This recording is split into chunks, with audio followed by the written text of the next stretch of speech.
Hello and welcome to Cooking the Books with Heather. Today, I'm going to be working out of the Poole's Diner cookbook, which I haven't worked from in quite a while, but this was, I think, the last recipe that I had already marked that I've been wanting to make for at least the past year. But it requires it's optional, you can use something else, but to be true to the recipe, it requires a very, very seasonal ingredient, only available about like end of summer, so end of August, beginning of September, sort of that time. Raw green peanuts. So basically fresh out of the ground peanuts, which you can only get about this time of the year. So I managed to get some this week. So we're gonna finally make this recipe. We are going to be making a sweet potato hummingbird cake. So a hummingbird cake is really sweet. It's usually, I think, classically bananas and pineapple. She also adds the sweet potatoes to this, and there's some currants in this, and there are a lot of ingredients and a lot of steps to this. So we're gonna get started. And the very first thing we have to do is to roast some bananas in their skins. I think we've done this. I think we did this for her banana creme caramel. I think I'll link that up there. Very similar. We've got a baking sheet with parchment paper, bananas on it. Our oven is set to 400 degrees convection. Yeah, 400 degrees convection or 425 regular. And we're gonna roast these for about 25 minutes until she says they are black and slightly deflated. So these are going to be almost liquefied, I think, by the time we're done. But and then we're going to let them cool. So we're gonna put these in for about 25 minutes. I'll set a timer and then we'll show you what they look like. Bananas are roasting. I've remembered to set a timer, so we're good there. And the next thing I'm gonna do is cut up a pineapple. Here. So I'm gonna cut up a pineapple. Now she wants diced pineapple in this. She doesn't say canned or fresh. And so I've got a fresh one because that's usually what you would see in this kind of cookbook. But fresh versus canned can make a difference in your recipes. So I know that if you are trying to make a sort of a Jell-O salad with pineapple, fresh pineapple might make your Jell-O not set. So you usually use canned in that on purpose because there's something in a fresh pineapple that will sort of denature proteins and not let them set up, which is basically what gelatin is, right? So I'm just gonna cut this up, dice it. You probably won't see this whole thing, but I'm gonna peel it, dice it, and measure what I need in this container. And then hopefully by the time I'm done, my bananas will be almost ready, but they probably won't be. So anyway, there's a lot more to do, so.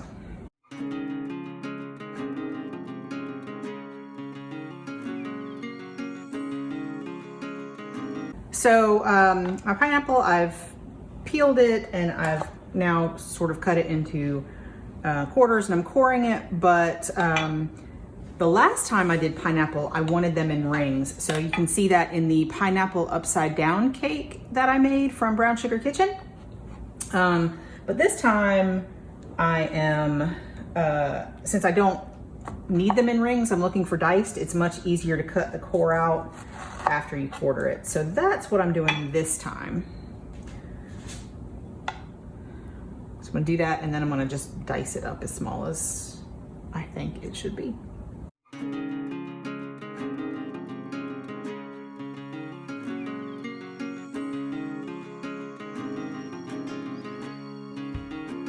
Okay, so I talked about the green peanuts that you need for this recipe. I was gonna show you, this is how we got them, just from our produce box. They are fresh. We're keeping them in the refrigerator. We're gonna be using these pretty soon. You can make boiled peanuts, which I've made before on this channel. But these we had to shell. So we took this, shelled it, got this many, which is what we need for the recipe. And this is what they're gonna look like when we're ready to use them. I just wanted to let you know, we've already done that. I made my sous chefs in the back do that for me. The other thing that we're gonna need to do before we are done with our cake batter is to peel and grate these. Now, I'm not doing that until the very last minute because, so basically we'll have the cake already done and then I will peel and grate these. I think she says on a, let me verify, on the large holes of a box grater. So I'll be doing this after I put my cake together because they do brown like white potatoes. If you leave them out, the air will make the cut parts brown. And I don't want these to get super brown. And the way you deal with that is you sort of submerge them in water, but I also don't want to introduce a lot of extra liquid into my batter. So this is gonna happen at the very last minute, right before we're ready to stir it into the batter. So we still have about 15 minutes on our bananas. So I will probably cut off the video for right about now and just show you what they look like when they come out of the oven, because we're not gonna be able to do much else until they come out and then cool off, because we need to have those in the very beginning to sort of make our cake. So while all that's going on, I'll be measuring out all my dry ingredients, and then we'll come back when we're ready to make the cake. Okay, 25 minutes, just took them out of the oven and this is what they look like. So we're just gonna let these cool to room temperature before we do anything else with them. Our bananas were in for about 25 minutes and they've been sitting until they are room temperature, super black. We're supposed to use a food processor for this, but I'm gonna use my Ninja smoothie cup thing again because it's just so much easier to wash.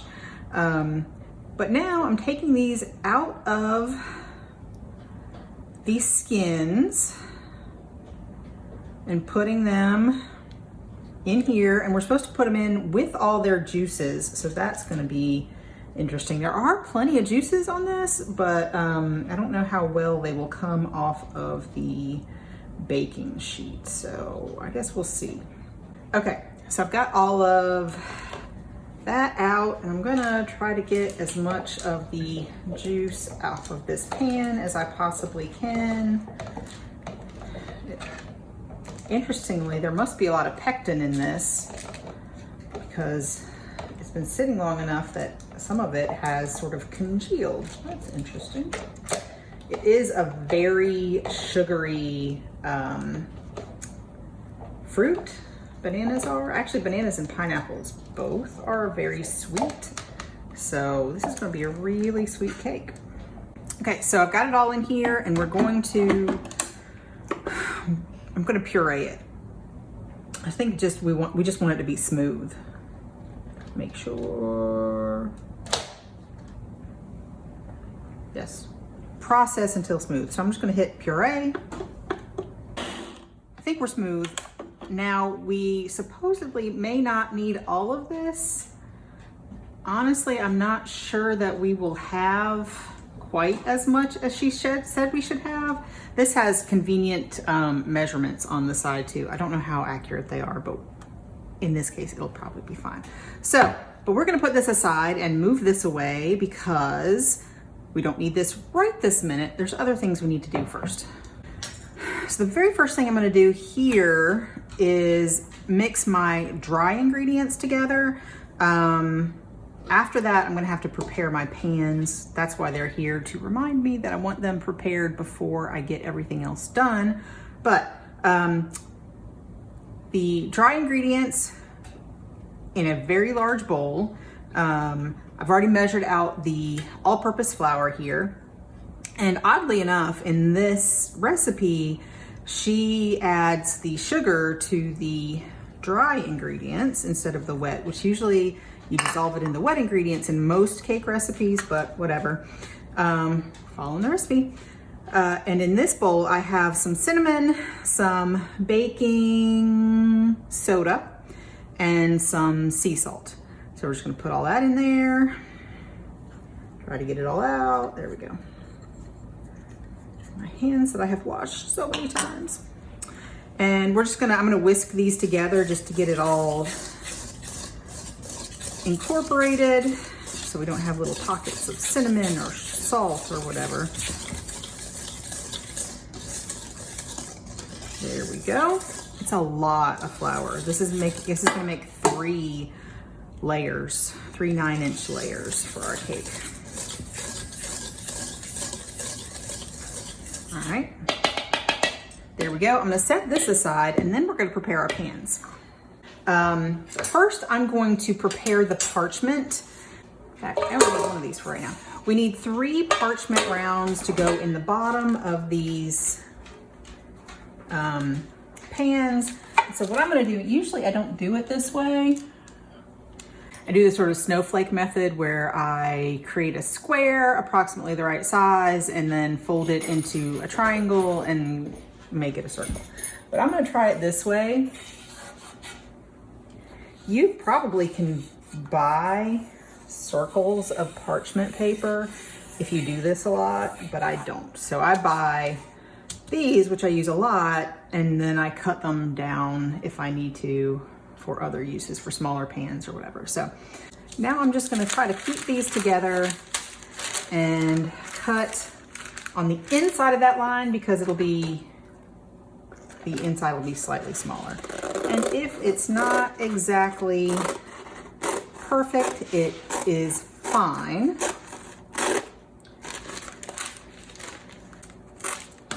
All right. Pretty perfect. So those are ready. Now she says to spray these with, cooking spray. But I've said this a million times, I don't keep cooking spray in my house. I don't really use it. I'm sure it would make my life a little bit easier, but I'm gonna put like probably slightly less than a teaspoon, whoops, in each of these and use my hands to get the sides really well. And then the bottom, that will help the parchment stick to it. And in case any batter gets underneath it, it won't stick. Hopefully, that's the plan here. But the point is to get the sides really well since you have parchment on the bottom, but not on the sides. So I'm just gonna lay these in the bottom and the butter will help it stick.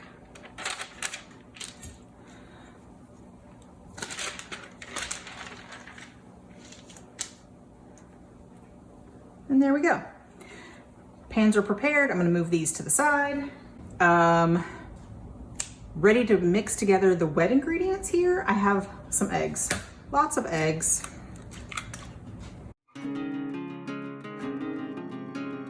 Before I add anything else, I'm just gonna whisk these eggs up. She doesn't say to do that, but I just wanna mix them up a little bit before I add things to it. I just hate chasing around an egg yolk in all the other stuff.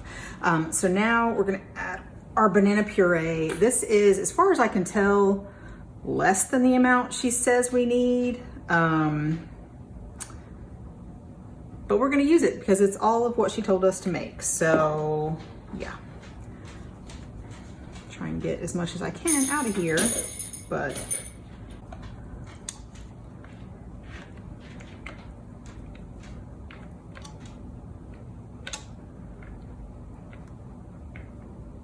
to this, we're also gonna add quite a lot of just neutral vegetable oil. I'm using grapeseed. You use whatever you like that's a neutral flavor, so not like olive oil. And we're gonna whisk this together. So we're gonna fold in our green raw peanuts. These are some dried black currants. I luckily had these on hand already from another recipe that we have recently made.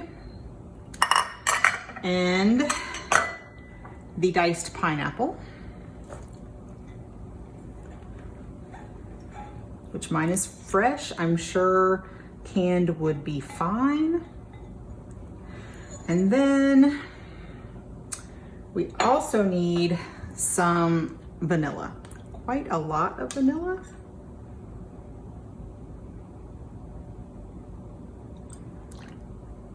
All right. So we're just gonna fold all this in right now. And that looks pretty good. And I have to turn the page because this recipe is so long and has such a nice big picture that it takes up 2 pages of text. Okay, now we have to grate our sweet potatoes. So that will be our next step. Okay, so now I need to peel and grate my sweet potatoes. I'm gonna just peel them onto this napkin so it'll be a little bit easier to gather it up. And I'm gonna put them on here before I grate them, so yeah. That you'll probably won't see all this because it'll just take a while, so. Okay, so I'm gonna grate my sweet potatoes. I just rinsed them off after I peeled them, and I have a cut-proof glove here. I just got it online.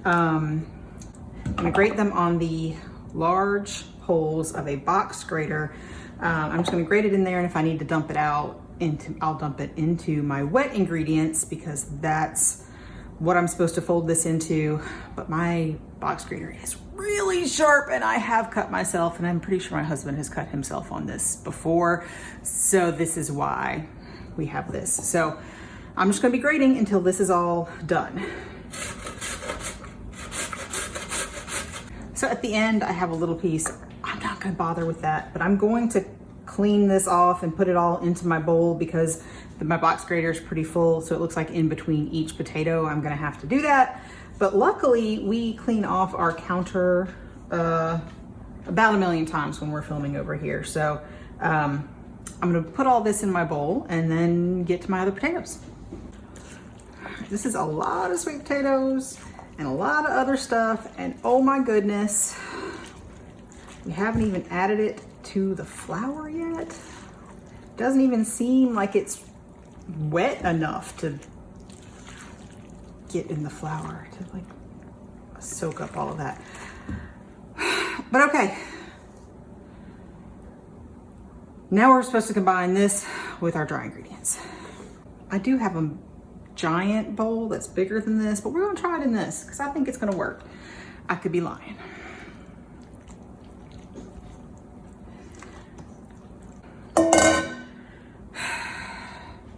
Now we're supposed to stir this until just incorporated with a rubber spatula, so I have the right tool. Now a lot of these ingredients will put off more liquid as they cook, like the sweet potatoes, but okay. I'm gonna take this off because I don't need it anymore. Good thing about this is you can just throw it in your wash and be all clean next time you need it. Now we're gonna divide this batter equally into these pans and hope that it all fits. Since this is a very, what do we want to call that? Addition heavy dough or cake batter. I'm just gonna weigh it to kind of make sure that I've got it relatively close. I am going to clean up any bits that I may have gotten on the rim just so it doesn't burn. And put these in the oven. We have reduced the temperature to 325 convection, 350 non-convection. And these are gonna bake for 45 to 50 minutes until they are firm and golden brown. I assume like other cakes, you can kind of see them start to pull away from the edge when they're done. But we'll let you know what they look like when they are all completely baked. And let you know how long it took for us to do that. Okay, I just took these out of the oven. It's been exactly 50 minutes. I think they look pretty good. We're supposed to let them cool for 10 minutes in the pan on these, and then we are going to turn them out, take off the parchment paper and let them cool to room temperature before we frost it. We'll be back to make frosting and put the cake together. Our cake has been cooling for quite a while now, and just FYI, I did have to put one of the layers back in because when I did test it with a toothpick just to see, and one of them was damper than the other two. The other two had been on the top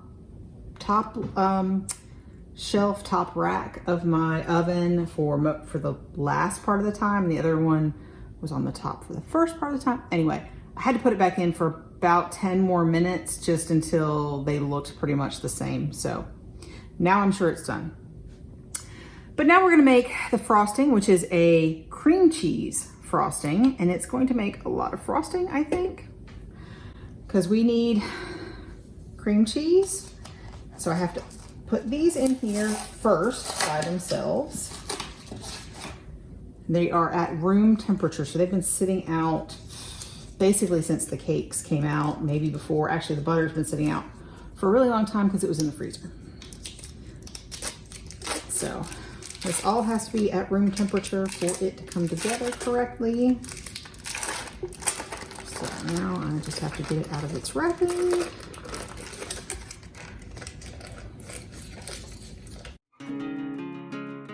So we have to mix this until it's smooth just by itself. Looks good enough to me. And now we're going to add the butter. It's an awful lot of butter. I'm gonna make sure, yeah, this is definitely the amount of butter I need.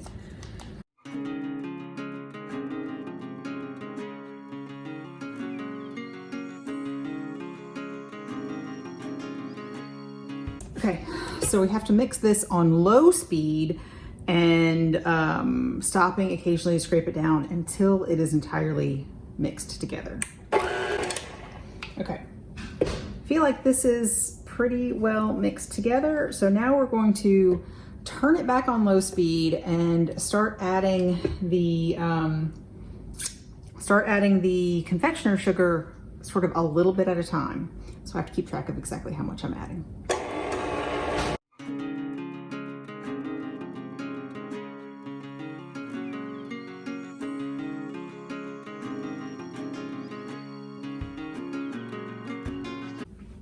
All right, so it's pretty much fully incorporated here, and now I just have 2 more ingredients to add. With some salt. I'm using the same sea salt that she almost always calls for. I don't always use sea salt, but that's what we're using. And then some vanilla. And then we're just gonna mix it up to combine, and our frosting will be done, and we'll be ready to put the cake together.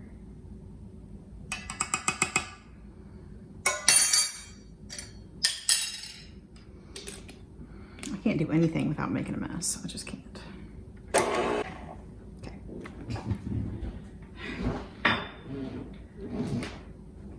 I'm calling this done. It's really loose right now, but I know in the refrigerator it would harden up pretty quickly. And that's why I want to do it right when I was ready, so I didn't feel like I needed to put it in the refrigerator and then it doesn't spread very well. So this will be perfect. So I'm going to take the mixer away and get ready to frost the cake. So I'm supposed to take these cakes and cut off a part to make them flatter. I don't usually do that with the bottom layer because these plates are not super flat, and so I put it upside down to sort of fill up that space. So this one I won't be cutting off, but I probably will with the other layers. And now I'm supposed to put some of our frosting on here, and I'm going to measure it because I assume it will be exactly right. It's a lot of icing per layer. I feel like it's going to be too much.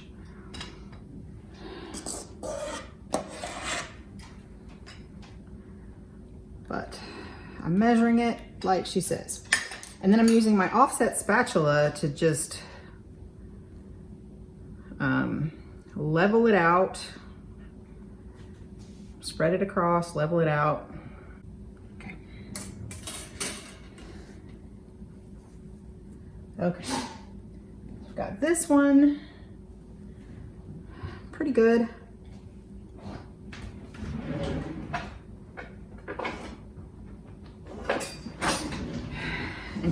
says to level it off with a serrated knife. I feel like there's not a lot to cut off, but I will cut off a bit, and it's a very moist cake. So I don't like that at all. I hope I baked this well enough. I did test it with a toothpick. I'm gonna call that good for this layer. Whatever, it's fine, it's fine. So now I put the same amount of frosting on this layer.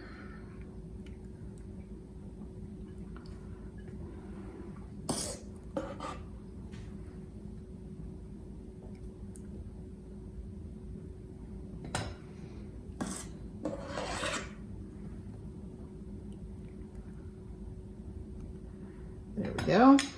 I'll do the same thing. Good enough there. Now the last layer goes on.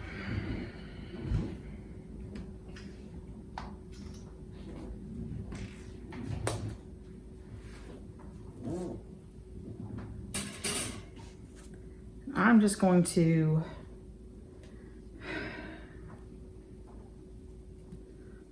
leave this be.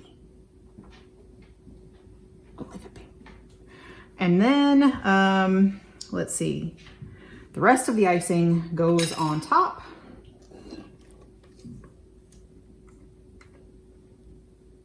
Oh my gosh, it's a lot of icing.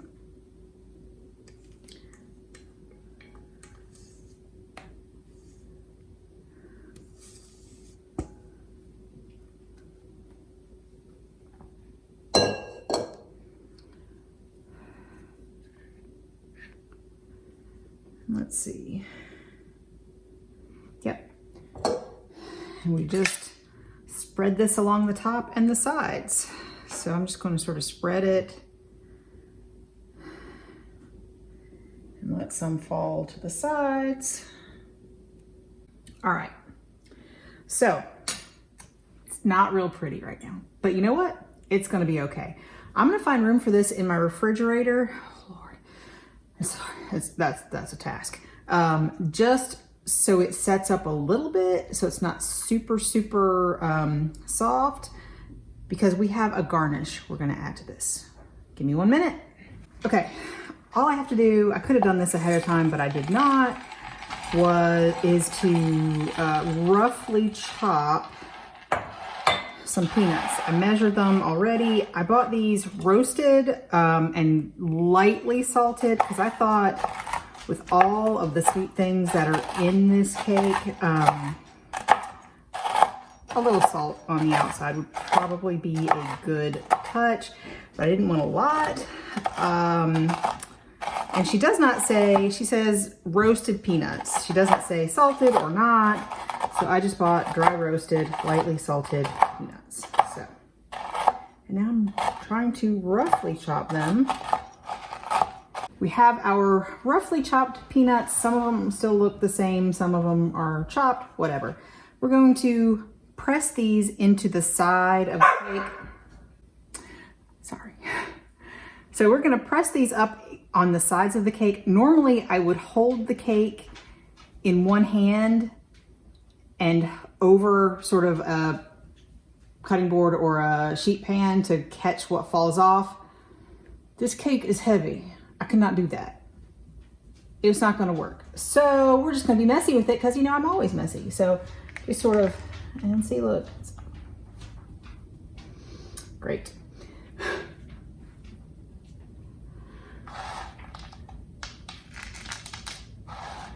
And then we just kind of have to turn it.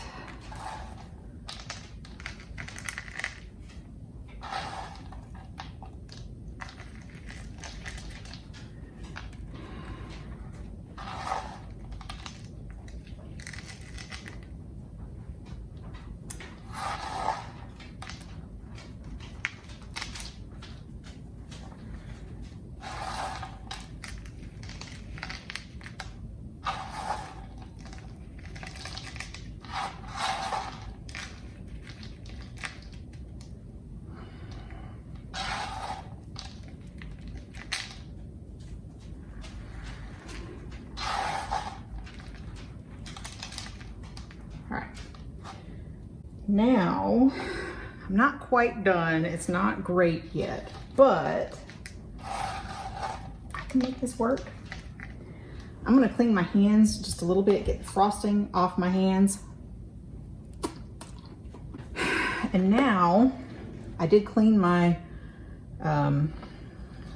work surface again and again and again. I'm going to try to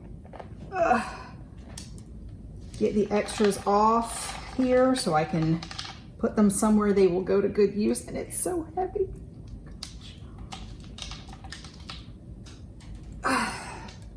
It's so heavy, guys. It is so heavy. There's 2 pounds of sweet potatoes alone in this cake. And that was like a pound of butter, pound of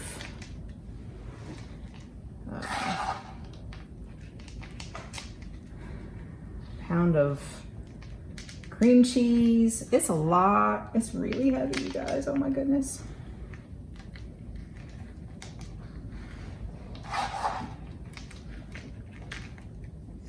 If it were a little cooler, I think it would not be quite as bad with the frosting coming off onto my hands, but we're gonna call this good. We're gonna call this good for now. And I'm gonna put it in the refrigerator to set up a bit before we even try to slice it. And we'll show you what it looks like and let you know what we think in just a minute.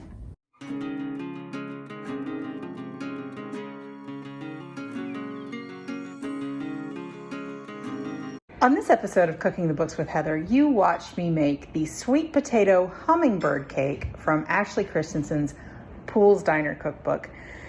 I have to say this was a very involved cake, and it was a very heavy cake. I think I weighed it at one point, and it was after we'd already eaten some, and it was more than 10 pounds worth of cake. So it was very dense. It was very moist. I think it could have been baked a little bit longer, but no matter what, with these ingredients, it's going to be a pretty moist cake. It was a little bit like a fruit cake because there was a lot of stuff in it. The sweet potatoes and the peanuts and the currants and the pineapple and all of that. It was just really dense and really full of things. It wasn't just a light sweet cake. It was sweet, but it was very dense.